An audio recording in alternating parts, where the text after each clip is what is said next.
Hello, everyone, and welcome to today's webinar on new sugars, opportunities in the sweetener aisle. My name is Susan Valakis, and I'm the Training Development Coordinator at Now Foods, and as such, I bring you these webinars on the third Thursday of each month. Our presenter today is Dave Rosenberg.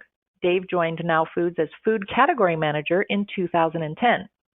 His insight into the natural foods market as Regional Marketing Director for Whole Foods and his prior success building PowerBar into the #1 energy bar has helped him to lead his mission here in our foods division to become as ubiquitous as our supplement line. In today's webinar, Dave will present and discuss some of the benefits of the amazing new alternative sweeteners making their appearance in 2020. So with that, please join me in welcoming Dave Rosenberg. Thanks, Sue, and thanks everyone for joining us today. Today we're going to talk about the new sugars that are out on the marketplace and what we mean by sugars. Are they really sugars? No, they're really alternative sweeteners. So we're going to take a walk down that sweetener aisle and see what it looks like today. First, let's take a look at where sugar is. And as you can see from this chart, it's on the decline. 84% of consumers are limiting their sugar intake. About half are avoiding high fructose corn syrup and avoiding sugar when they shop for healthy foods. And about a quarter of U.S. consumers would like to see more products that are naturally sourced sugar substitutes, stuff like stevia. So what are those top sweeteners avoided in the diet? On the left there, you see high fructose corn syrup. Obviously, everyone's trying to avoid that. So that's kind of found its way off of the shelves. Artificial sweeteners, those are on the way out. Refined sugar, consumers are definitely looking to avoid that. And then you get into some curious ones like natural sweeteners, stevia and xylitol. And some people are trying to avoid those either because they're not sure what they are, they have misperceptions about them, or they're just trying to limit any type of alternative sweetener. But most people are turning to alternative sweeteners. And as you can see from this chart, which actually takes a look at what the Google searches have been over the last couple years. And as far as keto goes, the number of searches has increased by over 3,000%. People are very curious about the keto diet. It's crazy how many people have turned to it, how many people are now aware of it, where keto basically didn't even exist a few years ago, at least in people's minds. And the Whole30 diet is another one that is very popular and another reason why people are turning to alternative sweeteners. So sugar is out. You can see that by the chart on the left. It's on the decline, and stevia is on the increase. That's increasing by about 6% a year. But while the sales of sugar are declining about 16% annually. So what's fueling the growth of these zero-calorie sweeteners? Well, one shocking statistic here is that 1 out of 3 people are pre-diabetic or diabetic. That's over 100 million Americans. And about 30 million Americans are diabetic. That's 10% of the population. It is an epidemic. It is out of control, but people are trying to do something about it. And turning to alternative sweeteners is one way. So one of the fastest growing sweeteners and the newest one here at Now is monk fruit. It really is a game changer. Let's take a look at what monk fruit is. It's been around actually for centuries. It's known in China as lohan guo. It's a small round green fruit, has an edible pulp inside, and grows on vines that are native to China and Thailand. So it was originally cultivated by monks for its cooling properties and for its health benefits. It's still used in China as a tea, as a beverage, and in some recipes, and as an elixir. It's a lot sweeter than sugar. It's up to 200 times as sweet as sugar. So what gives monk fruit its sweetness? It's something called magricides. Magricides are a component of the monk fruit that is extremely sweet. That's what we're extracting from the monk fruit itself and packaging that into our monk fruit, organic monk fruit packets and liquids. So you're going to find monk fruit on the label, in beverages, bars, ice cream, yogurt, lots of places, just about anything you can imagine where sugar was once used, something like monk fruit can now be used in its place. What's nice about monk fruit, has a really nice, clean, sweet taste. We'll talk about that in a little bit too. If you look at Google searches for monk fruit, it's increased exponentially over the last 3 to 4 years. Even though monk fruit's been around forever, for a long time at least, the use of it and the acceptance of it as a sweetener in the sweetener aisle has really increased dramatically over the past couple of years. So talking about where monk fruit is used, we mentioned some of the top categories, and as you can see from this chart here, you'll find it in a lot of snacks and desserts and ice cream. Those are kind of the blue, dark blue and light blue bars, and that has increased over the last couple of years. But also you're seeing growth in bakery, breakfast cereals, and then definitely as a straight sweetener replacement. Those are the top categories that you're seeing. So between snacks, desserts, and ice cream, that's over half of its category usage right there, followed by dairy and bakery. Now we're seeing the sales of monk fruit surge. We introduced monk fruit a little over a year ago, and we're already ranked as the #2 brand in spins, showing 61% annual growth. Meanwhile, the category is growing by 24%, which is still very impressive. Our growth rate is a top growth rate in the monk fruit category. So we've introduced a lot of monk fruit products because of its popularity, and we continue to see it grow, and it's very, very well received. So customers are appreciating and really liking the organic monk fruit that we offer. And just to give you a sense of what our monk fruit is about, this video that I'm going to play here kind of gives you a sense of how it's grown, what the fields look like, because monk fruit is basically new to everyone. It's really not grown in the U.S. for the most part, so it's great to see how our monk fruit is produced. So we're going to take a peek here.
why now real food organic monk fruit? Ours is different. Not all monk fruit tastes the same. One of the reasons is the mongrosize, which you mentioned earlier. We use a 50% mongrosize. And remember, mongrosize is what gives monk fruit its sweetness. The higher the percentage of mongrosize, the sweeter and less aftertaste that we'll have. There are other brands out there that sell lower percentage mongrosize. It's not always on the label either. So you don't really know until you try it. So they do taste different. Ours is the top selling organic monk fruit. I think that's important too. We were the first major brand to be fully certified organic. Monk fruit is minimally processed. It's a simple water extraction process. So you really do get that nice clean taste of the monk fruit without adding any chemicals or additives. And at Now, we identity test every single lot to make sure it meets our strict quality standards. We want to make sure that what's on that label is what's in that bottle, what's in that package. So we want to make sure that that's 100% monk fruit with nothing else added. And most importantly, Now is a well-respected brand in the natural foods industry. And like we mentioned before, we're the #2 monk fruit brand and growing. So our Now organic monk fruit products come in different formats, packets, liquids, and we have a plain version, so just plain monk fruit. Then there's also the nice chocolate, vanilla, caramel, and even a pumpkin spice flavor. So you can make a really great tasting fall latte with these. We also have a pure extract powder. So if someone doesn't want anything else added into their monk fruit, we have an organic pure monk fruit with nothing else in there. And we recently came out with a 1-to-1 sugar replacement that is great as a baking blend. So it's made with organic erythritol, and you can use this cup for cup to replace sugar in your favorite recipes, desserts, or wherever you would use sugar. Makes it really nice and easy and simple to swap out the monk fruit for sugar. You'll also find organic monk fruit in our organic Slender Hot Cocoa, so we already have it in there for you. So if you're looking for a low-calorie, low-sugar hot cocoa, the Slender Hot Cocoa is the way to go. And we're always looking for new ways to use our organic monk fruit. We love it. We think you'll love it too. And we're going to be creative and innovative. And you'll find that with a lot of new products that will be coming out over the next several months. As far as monk fruit, what does the environment look like for monk fruit over the next several months? Things have changed during the pandemic. People are baking and cooking at home more. So we're seeing a growth. We expect the growth in the category to be around 40% over the next 12 months. People have put on, some people, not everybody, but some people have put on some weight over the pandemic, and they are looking to swap out sugar for lower calorie alternatives. Monk fruit's a great way to do that. We're also seeing the growth of the keto, Whole30, the paleo, and other no sugar diets. That's not going to change. Whether keto is here to stay or if it disappears in a couple years, the next diet is not going to advocate sugar. Sugar is gone or is on its way out. People understand the bad effects that sugar has and are looking for replacements for it. Monk fruit is a great replacement for sugar. And you're also seeing the clean label movement have a great effect on the usage of monk fruit. Monk fruit is just perceived to be less processed. People understand that you can get sweetness from a fruit. Monk fruit is a fruit. I get that there's sweetness from a monk fruit. Stevia is a little bit harder for people to comprehend that you can get sweetness from a leaf. Not that any one is better or worse than the other. It's really about that clean label perception. And monk fruit is absolutely clean label. And as we mentioned before, you'll find it is a great sugar replacement in a number of different categories. So let's talk about Better Stevia. Now, Better Stevia is our sweetener, organic sweetener that we've had around for decades. In fact, we were selling stevia before it was even sold as a food, when you'd only find it in the vitamin and supplement category. So what is stevia? Stevia rebaudiana is a herb that's native to South America. Like monk fruit, it's up to 150 times sweeter than sugar. It's extremely sweet, has a low glycemic impact, And you'll find that most stevia is sold as what they call Reb A. You'll see that on a lot of labels. It's body-side A, Reb A. Reb A is what gives stevia its sweetness. Just like the mongrosides and monk fruit give monk fruit its sweetness, Reb A gives stevia its sweetness. The great thing about Reb A, it's extremely sweet, but it can also be very bitter, especially used in high concentration. There are a lot of other stevia glycosides in the leaf. And that gets us to the difference between our better stevia and other stevias. Rather than using that isolated Reb A compound, we use a whole leaf extract. So you're getting the rebaudiosides of the whole leaf, Reb A, M, D. They're all in our better stevia versus just that isolated Reb A. A lot of other brands just use that Reb A. And some products that you see out there on the market that are using in a beverage, yogurt, a lot of them are just using a Reb A product. It's less expensive, can be less expensive, but it can also have that bitter aftertaste. By using that whole leaf extract, you get the sweetness without all the bitterness. So we like to say that ours tastes better, not bitter. As far as processing goes, we use only water and alcohol and a vegetarian enzyme to extract the stevia. That also helps reduce that bitterness. This proprietary extraction process results in a better taste and eliminates the bitter flavor that you could find in other brands. So we only use organic stevia. We don't offer a conventional stevia, so our entire line uses organic stevia. It's 0 calorie and 0 glycemic impact. And as you can see from this chart, Better Stevia is #2 best-selling stevia according to SPINS, but our power index is #1. And the power index shows you what the product movement is on shelf. So when we are placed in stores, it moves off shelf rather quickly. And here's another chart just talking a little bit about our growth in the category. We're outperforming that category growth by 19% in terms of dollars and unit movement per store. So we're still seeing, even though we've had stevia around for a long period of time, we're still seeing tremendous growth with the line. Better Stevia comes in packets. We have 15 different flavors of liquids. We also have a pure extract powder, just like our monk fruit. It's 100% organic stevia. We also offer it as an instant tab. So it's a tab that you can just throw in your beverage and it'll dissolve in hot tea or coffee instantly. And you'll also find Better Stevia in our Slender Sticks. Those are our sugar-free drink sticks that you put in a 16-ounce bottle of water. Has vitamins as well. It's a great way to stay hydrated without adding calories or sugar. Actually, they only have 10 calories or so per stick or less. Now let's talk about some of the other alternative sweeteners. They're beyond monk fruit, beyond stevia, which are the 0-calorie sweeteners. There are a number of other alternative sweeteners that we can also focus on. Some of the most popular ones have been low glycemic sweeteners like erythritol. We offer it as both an organic and conventional. Our erythritol is a sugar alcohol derived from corn. Now, we only use non-GMO corn. Even in our conventional, it's non-GMO, and of course organic is non-GMO as well. Erythritol is about 70% as sweet as sugar.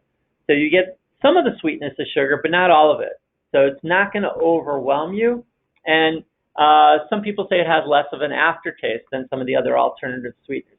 You have to experiment with it a little bit to use it in recipes because it's not quite as sweet as sugar. It's not a direct one-to-one replacement, but it works really well with stevia and with monk fruit to get to that sweetness level that you're looking for. Now, xylitol is another sugar alcohol.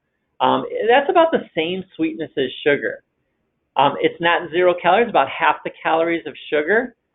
So it can work as a reduced sugar application in recipes and in beverages. And as far as how xylitol is derived, we get ours from corn cobs. Now, you can also get xylitol from birch trees as well. And some people claim that they prefer birch trees. It's perceived to be better, more natural. The reason we will not offers xylitol from birch trees is that you have to, basically you're extracting the bark from the tree. You're killing the tree. It's not sustainable. It's not environmentally friendly. And there's really no nutritional difference between corn-based xylitol and birch-based xylitol. They really have the very, very similar structure to it. So from an environmentally friendly standpoint, getting xylitol from corn cobs, which can also, basically you're diverting that from the waste stream so that it can get used, and we have an abundance of corn. Ours is non-GMO.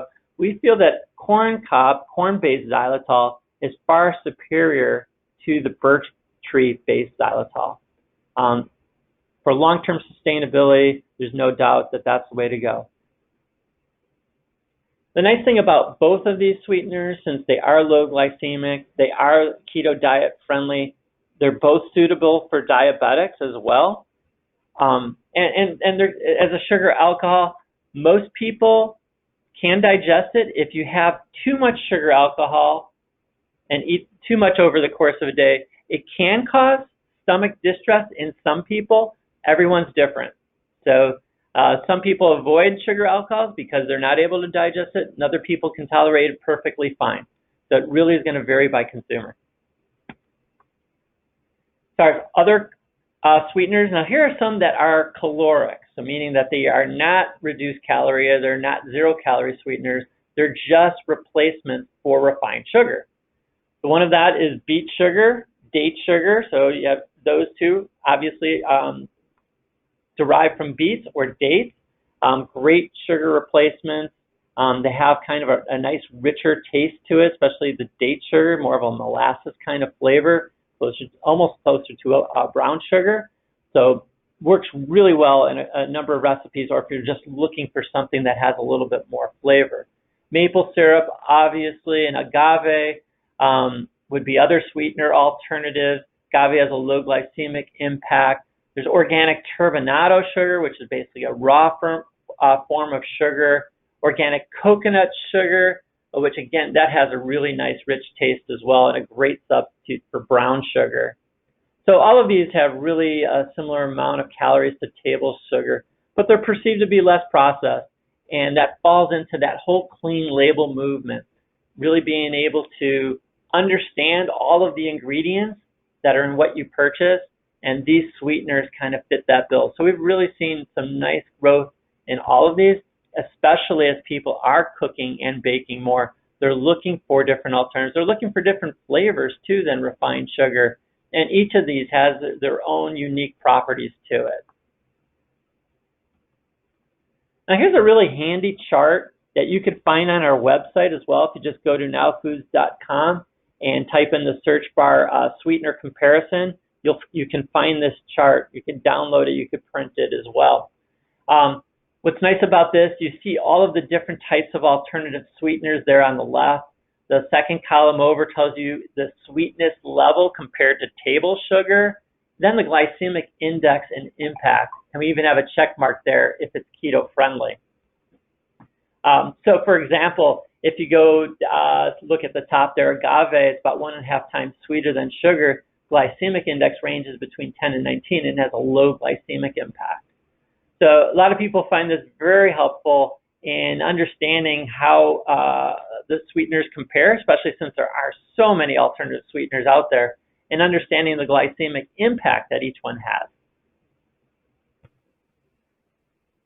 And now here's a list of our top 10 selling now sweeteners. At the top is our organic liquid monk fruit, which is actually quite amazing since it's been out less than 2 years, and it's already jumped up to our top seller in terms of unit dollar sales rather.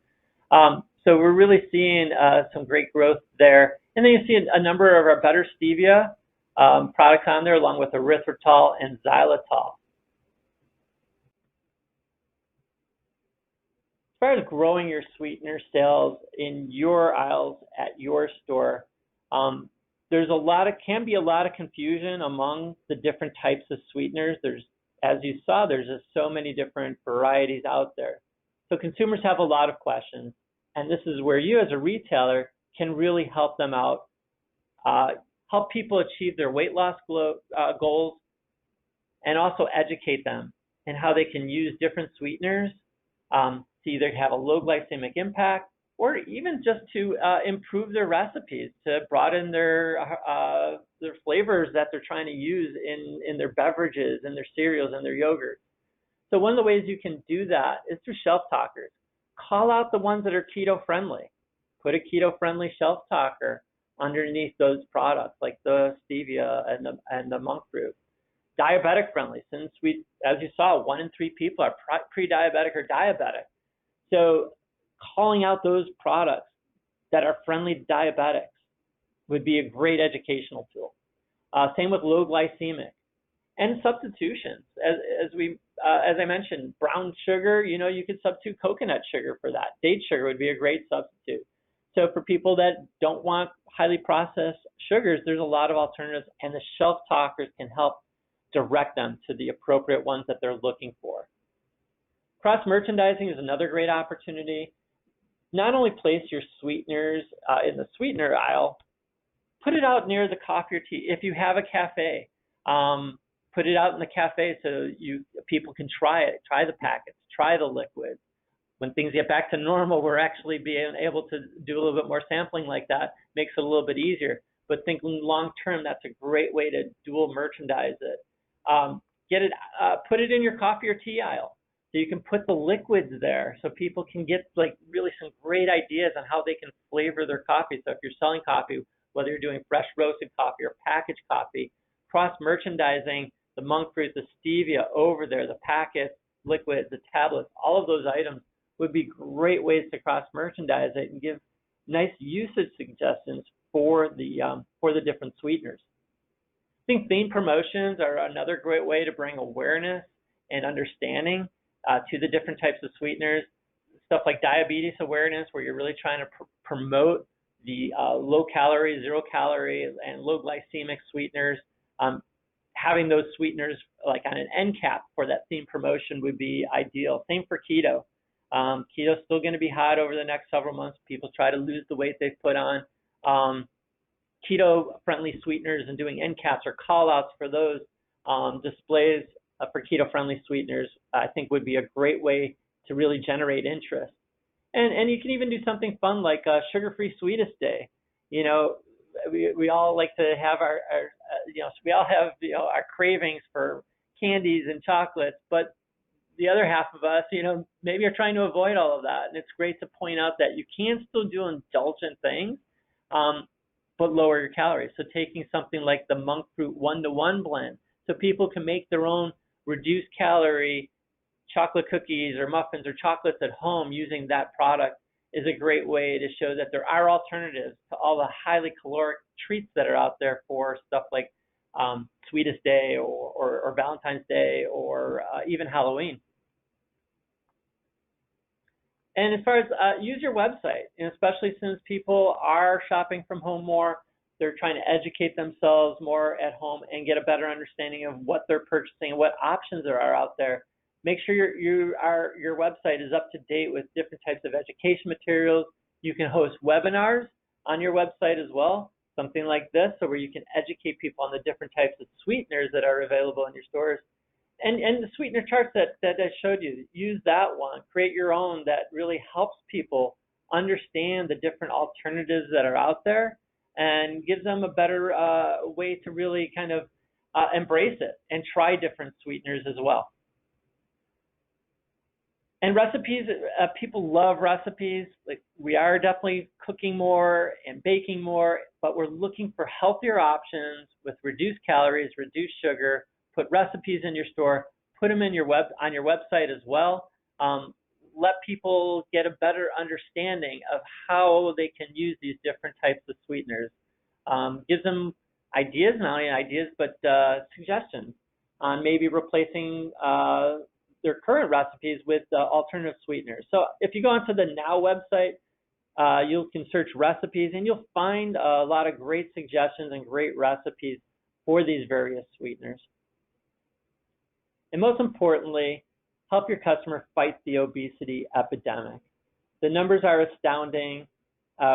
we need to do something about it. As a society, we consume more sugar today than ever before. It's increased over the years, even though it's on the decline.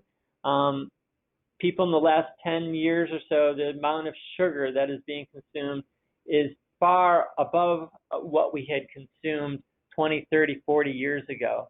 So sugar, unfortunately, has crept its way into more and more foods. It's hidden in a lot of products as well, but now there are more and more alternatives out there that taste great.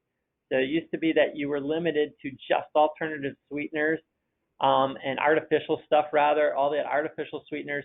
Now you have these great alternatives that are, some of them are organic as well as natural. There's a lot of options for consumers. So regardless of what they're looking for, hopefully there's a sweetener for them. I appreciate your time today, and I thank you for joining us. And if you have any questions, please feel free to reach out. Thanks again. Well, thank you, Dave, for an excellent presentation. I always enjoy learning about our products, and it never ceases to amaze me how many new things we come out with. You know, years ago we had, like you said, we had the artificial sweeteners, and I was certainly one of those in my college days, you know, and now I wouldn't touch them with a 10-foot pole. And so it's really, really nice to see how many things have come out on the market that, you know, are still good for us. Like you said, the monk fruit coming from an actual fruit. That makes good sense. Right. And I think that's why it's really gained so much in popularity, because it really becomes more understandable for people. And I also think that people are just naturally curious as to what other sweeteners are out there. What is that next sweetener? Can I get something that tastes a little bit better? So I think there's that natural curiosity, and then just the understanding that, you know, hey, it's monk fruit. That's kind of interesting. Sugars and sweetness comes from fruit. Monk fruit makes sense to me as a consumer. Yep. And you mentioned about the mongrosides, our products having 50%. And you said, I just wanted to repeat this, they don't have to label how much? That's correct. You know, and also that percentage can vary for, you know, any manufacturer. It's not required to put it on the label, just like you wouldn't find the percentage of Rebe on a label for stevia. So it's a proprietary, something that could be proprietary for each brand. Some brands call it out, others don't, which is fine, because at the end it comes down to taste. And the key thing to remember about that is that a higher percentage of mongrosides in the monk fruit is going to taste better generally, unless they're adding a lot of other ingredients. Some brands might add natural flavors, and you'll see that. They'll have natural flavors, monk fruit, and erythritol, and other ingredients. Well, they're trying to compensate probably for a lower quality monk fruit with natural flavors. So in our pure monk fruit, we're not doing that. Okay, that's good to know, because I know I remember back in the day when stevia first came out, you know, that was one of the big things I heard all the time was the aftertaste. They didn't like the aftertaste. And I know our better stevia, definitely, I don't taste the aftertaste. And I love all the flavors that you can have. And even with you mentioned the pumpkin spice with the monk fruit, I cannot wait for the fall, because I only eat pumpkin in the fall, but I love to have, that nice warm cup of coffee with the flavor in it. And I did a webinar, we did it on our new products maybe 2 months ago. And we've got these keto powders and these MCT powders. And, I love the cream in my coffee. That's one of my big downfalls. And I love the flavored cream. But now I can use the MCT powder and spice it up with the pumpkin spice. So I can't wait. Yeah, there's something about pumpkin and fall that just go hand in hand. And so we're excited about it. And we're going to keep that pumpkin flavor out there year round. So that's one of my favorites too. I really love the flavor of that one, and the caramel one's outstanding too. Caramel, think of like candy apples, taffy apple types of things for the fall. That's another great fall flavor that you can have year round. Mhm. You can get really creative with using, monk fruit, all the sweeteners, stevia as well, with the flavors. Throwing it into a plain yogurt. Yogurt can have a lot of added sugar in there, but if you want that, topping, English toffee flavored yogurt without adding sugar, just throw some monk fruit in there. It really is amazing. Working with beverages, and I've done that. I've even pickled beets with just the monk fruit um, instead of adding sugar. So there's a lot of ways that you can use these sweeteners and still get that flavor of sugar without adding those calories. And so many things that we don't think about. We kind of get stuck in our own way. And like you said, beets, I never would have thought about it, But that's another good thing. We have a ton of recipes on our nowfoods.com website, and using some of these different alternative sugars and flours, and just learning a new way to bake, a new way to cook. And it's so important, and it's so much healthier, and even the kids love them. So that makes it good when you have the family who's trying to feed our kids healthier, to reach out Right. and look for that kind of stuff. Absolutely. And I think, if you're a parent and you're cooking for your kids and you want them to, reduce the amount of sugar they're getting in their diet, and I think most parents do, you can swap out, use our 1-to-1 baking blend, in a recipe. Don't tell the kids it's in there, because if you do, they might have that preconceived notion it's going to be bad. See if they even notice. A lot of times there's enough other ingredients in there, whether you're using chocolate or fruit, nuts, whatever, you might not even miss the sugar. You might be getting enough natural sugar from the other ingredients in there. So you can swap these out, cut your sugar maybe in half, and the kids and you can still enjoy the nice treat. Right. And so important. And I love what you said, that we all have a social responsibility to fight the obesity epidemic, because it's just hard. When you have all these other things available that are sugar laden and fat laden, and we naturally we like those things. But if we can get that mindset back to still having good tasting things with half the sugar, half the calories, and with the good stuff instead of the the fake stuff, I think we're well on our way. All right. Well, thank you again. I always learn some great new things in our webinars, and I appreciate your time. I appreciate everyone who showed up today, and we will see you again in September. So thanks again, Dave, and thank you to all our retailers.